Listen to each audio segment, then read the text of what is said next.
Brown सफॉय समझते हैं आप? भूरे सैनिक। ये उन लोगों को कहा जाता था जो ब्रिटिश राज के लिए अपने ही देश के खिलाफ काम करते थे। उस समय इनका कहना था ब्रिटिश शासन से देश में डिसिप्लिन और ड्यूटी लाई जा रही है। आज इन ब्राउन सफॉयज की यही सोच मॉडर्न फॉर्म में जिंदा है, बस यूनिफॉर्म बदल गई है। अब ये वो नेटिव एलीट्स होते हैं जो सच बोलने के लिए नहीं बल्कि फॉरेन पावर स्ट्रक्चर के अंदर करियर बचाने और वैलिडेशन पाने के लिए अपने ही देश के खिलाफ नैरेटिव्स बेचते हैं। लॉयल्टी फिर भी वही होती है, ऊपर फॉरेन मास्टर्स के लिए, नीचे अपनी सोसाइटी के लिए नहीं। अब इसका एक रीसेंट क्लासिक एग्जांपल है प्रांशु वर्मा। वर्मा वॉशिंगटन पोस्ट का इंडियन ब्यूरो चीफ था।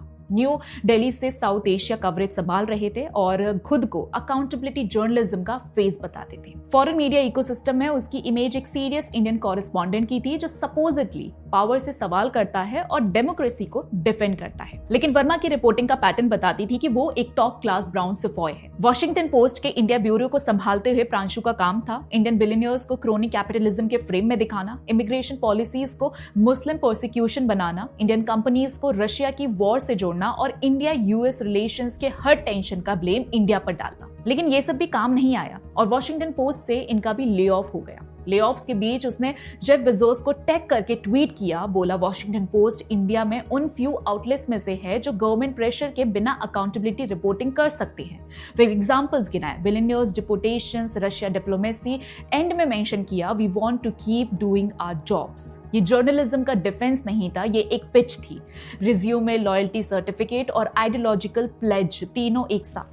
मैसेज सिंपल था, देखिए हम इंडिया के खिलाफ कितना स्ट्रॉन्ग काम कर रहे हैं, हमें बचाइए। यहीं पर कॉलोनियल पैरेलल क्लियर हो जाता है। पहले सफॉयज ब्रिटिश रूल को जस्टिफाई करते थे ये कहकर कि नेटिव्स बैकवर्ड हैं और कंट्रोल चाहिए। आज ब्राउन सफॉयज वेस्टर्न नैरेटिव्स को डिफेंड करते हैं ये बोलकर कि इंडिया अनसेफ है, डेमोक्रेसी फेक है और सोसाइटी मॉरली सस्पेक्ट है।